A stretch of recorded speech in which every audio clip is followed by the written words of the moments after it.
బయటికి కనిపిస్తున్న దెబ్బలు మానిపోతాయి, కానీ వాడి మనసుకు తగిలిన దెబ్బల నుంచి కోలుకోగలడా?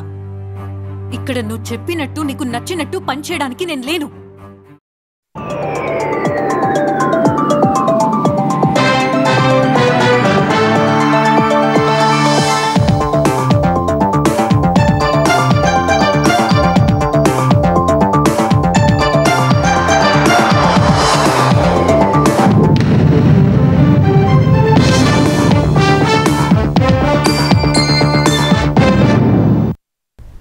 నమస్కారం, ఈటీవీ న్యూస్ కు స్వాగతం. ఆంధ్రప్రదేశ్లోని రేషన్ దుకాణాల్లో చాలా ఏళ్ల తర్వాత సరుకుల పంపిణీ పండుగ వాతావరణంలో కొనసాగింది. చౌక ధరల దుకాణాల్ని ప్రజాప్రతినిధులు పునః ప్రారంభించి లబ్ధిదారులకు నేరుగా సరుకులు అందించారు. పిఠాపురంలో రేషన్ దుకాణాన్ని పౌర సరఫరాల శాఖ మంత్రి నాదెండ్ల మనోహర్ పునః ప్రారంభించారు. ఈ-పోజ్ యంత్రంలో వివరాలు నమోదు చేసి లబ్ధిదారులకు సరుకులు అందించారు.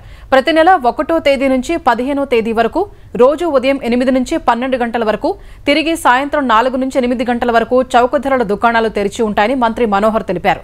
65 ఏళ్లు పైబడిన వృద్ధులకు, దివ్యాంగులకు ఇంటి వద్దకే వెళ్లి రేషన్ పంపిణీ చేస్తామని స్పష్టం చేశారు. కృష్ణా జిల్లా మచిలీపట్నం రాజుపేటలో మంత్రి Kollu Ravindra, collector, joint collector చౌక ధరల దుకాణాన్ని ప్రారంభించారు. రేషన్ అక్రమాలకు చెక్ పెట్టేలా డిపోల్లోనే సరుకులు అందిస్తున్నామని మంత్రి తెలిపారు. సత్యసాయి జిల్లా పెనుకొండలో మంత్రి సవిత, కలెక్టర్ లబ్ధిదారులకు నిత్యావసరాలు పంపిణీ చేశారు. అనంతరం వృద్ధుల ఇంటి వద్దకు వెళ్లి సరుకులు అందజేశారు. పశ్చిమ గోదావరి జిల్లా పాలకొల్లులో కేంద్ర మంత్రి శ్రీనివాస్ వర్మ, మంత్రి రామానాయుడు రేషన్ దుకాణాల్ని ప్రారంభించారు. కార్డుదారులైన మహిళలకు బియ్యం, చీరలు అందించారు. గోదావరి డెల్టాలో ఖరీఫ్ పంట సాగు కోసం ముందుగానే నీటిని విడుదల చేశారు. తూర్పు గోదావరి జిల్లా ధవళేశ్వరం బ్యారేజీ నుంచి పశ్చిమ, మధ్య, తూర్పు డెల్టా హెడ్ వర్క్స్ వద్ద గేట్లు ఎత్తి నీటిని కిందికి వదిలారు. అధికారులు సాగునీటి సంఘం చైర్మన్లో ప్రత్యేక పూజలు చేసి 3 ప్రధాన కాలువలకు నీటిని వదిలారు. ముందుగానే నీటి విడుదలతో గోదావరి డెల్టా ప్రధాన కాలువలు జలకళ సంతరించుకున్నాయి. అక్టోబర్, ఆ తర్వాత వచ్చే తుపాన్ల నుంచి పంటను కాపాడుకునేందుకే ముందస్తుగా నీటిని విడుదల చేస్తున్నట్లు అధికారులు తెలిపారు. కేంద్ర ప్రభుత్వ ఆదేశాల మేరకు జూన్, జూలై, ఆగస్టుకు సంబంధించిన రేషన్ సరుకుల పంపిణీ తెలంగాణలో ప్రారంభమైంది. రేషన్ దుకాణాల్లో నేటి నుంచి 30వ తేదీ వరకు జీహెచ్ఎంసీ సహా 33 జిల్లాల్లో పోర్టిఫైడ్ రైస్తో పాటు పంచదార, గోధుమలు కూడా పంపిణీ చేస్తున్నారు. ముందస్తుగా నైరుతి రుతుపవనాలు రావడం, పలు రాష్ట్రాల్లో భారీ వర్షాలు, వరదల్ని దృష్టిలో పెట్టుకుని కేంద్ర ప్రభుత్వం 3 నెలల రేషన్ను ఒకేసారి ఇవ్వాలని నిర్ణయించింది. ఇందుకు అనుగుణంగా తెలంగాణ ప్రభుత్వం కూడా 3 నెలల సన్నబియ్యం కోటాను అందించేందుకు ఏర్పాట్లు చేసింది. 10,665 కోట్ల రూపాయల వ్యయంతో 2.81 కోట్ల మందికి ఉచితంగా సన్నబియ్యం పంపిణీ చేస్తున్న తరుణంలో అధికారులు, చౌక ధరల దుకాణాల డీలర్లు అవినీతి అక్రమాలకు పాల్పడితే కఠిన చర్యలు ఉంటాయని మంత్రి ఉత్తమ్ కుమార్ రెడ్డి హెచ్చరించారు. నెల రోజుల పాటు రేషన్ దుకాణాలు తెరిచి ఉండనున్న దృష్ట్యా లబ్ధిదారులు ఒకేసారి వచ్చి ఇబ్బందులు పడొద్దని పౌర సరఫరాల శాఖ సూచించింది. తెలంగాణలో ఫోన్ అక్రమ ట్యాపింగ్ కేసులో కీలక పరిణామం చోటు చేసుకుంది. కేసులో కీలక నిందితుడైన ప్రభాకర్ రావు అమెరికా నుంచి భారత్ తిరిగి వచ్చేందుకు సిద్దమయ్యారు. ఈ నెల 5న విచారణకు హాజరవుతారని దర్యాప్తు బృందానికి ప్రభాకర్ రావు తెలియజేసినట్లు తెలుస్తోంది. ఫోన్ అక్రమ ట్యాపింగ్ కేసు విచారణకు పూర్తిగా సహకరిస్తారంటూ సుప్రీంకోర్టుకు అండర్టేకింగ్ లెటర్ ఇచ్చారు. 1 టైం ఎంట్రీ పాస్పోర్ట్ అందిన వెంటనే భారత్ రానున్నట్లు ప్రభాకర్ రావు వెల్లడించారు. అయితే పాస్పోర్ట్ అందిన 3 రోజుల్లో భారత్లో ఉండాలని సుప్రీంకోర్టు ఆదేశాలు జారీ చేసింది. దాదాపు 14 నెలలుగా అమెరికాలో ఉంటున్న ప్రభాకర్ రావు విచారణకు సహకరిస్తే ట్యాపింగ్ కేసు కొలికి వచ్చే అవకాశం ఉందని దర్యాప్తు బృందం భావిస్తోంది. 2 పడక గదుల ఇళ్ల కేటాయింపులో అవకతవకలు జరిగాయంటూ మేడ్చల్, మల్కాజ్గిరి జిల్లా ఘట్కేసర్ మండలం ప్రతాప సింగారంలో మహిళలు ధర్నాకు దిగారు. పలువురు నాయకులు ఏకపక్షంగా వ్యవహరిస్తూ నిరుపేదలకు కాకుండా ఇతరులకు ఇళ్లు మంజూరు చేయించారని ఆరోపించారు. 90 మంది లబ్ధిదారుల్లో 30 మంది మాత్రమే ఇళ్లు లేని పేదలు ఉన్నారని, మిగిలిన వారంతా బోగస్సేనని వాపోయారు. ఎలాంటి విచారణ చేయకుండా అనర్హులకు ఇళ్లు మంజూరు చేయటం ఏంటని మహిళలు ప్రశ్నించారు. ఆపరేషన్ సింధూర్పై సామాజిక మాధ్యమాల్లో తన భావాలను వెల్లడించే క్రమంలో ఒక వర్గాన్ని కించపరుస్తూ వ్యాఖ్యలు చేసిన పూణే న్యాయ విశ్వవిద్యాలయ విద్యార్థిని శర్మిష్ఠా పనోలీకి కోల్కతాలోని స్థానిక కోర్టు 14 రోజుల జ్యుడిషియల్ కస్టడీ విధించింది. పోలీసులు ఆమెను జైలుకు తరలించారు. సోషల్ మీడియా ఇన్ఫ్లుయెన్సర్ అయిన శర్మిష్ఠా పనోలీ ఆపరేషన్ సింధూర్పై స్పందించని బాలీవుడ్ నటుల్ని ఉద్దేశిస్తూ సామాజిక మాధ్యమాల్లో వీడియో పోస్ట్ చేసింది. అనంతరం ఓ యూజర్ పెట్టిన కామెంట్కు బదులిచ్చే క్రమంలో ఒక వర్గాన్ని కించపరుస్తూ పోస్ట్ చేసింది. దీనిపై తీవ్ర వ్యతిరేకత రావడంతో పోస్టును తొలగించి క్షమాపణ కోరింది.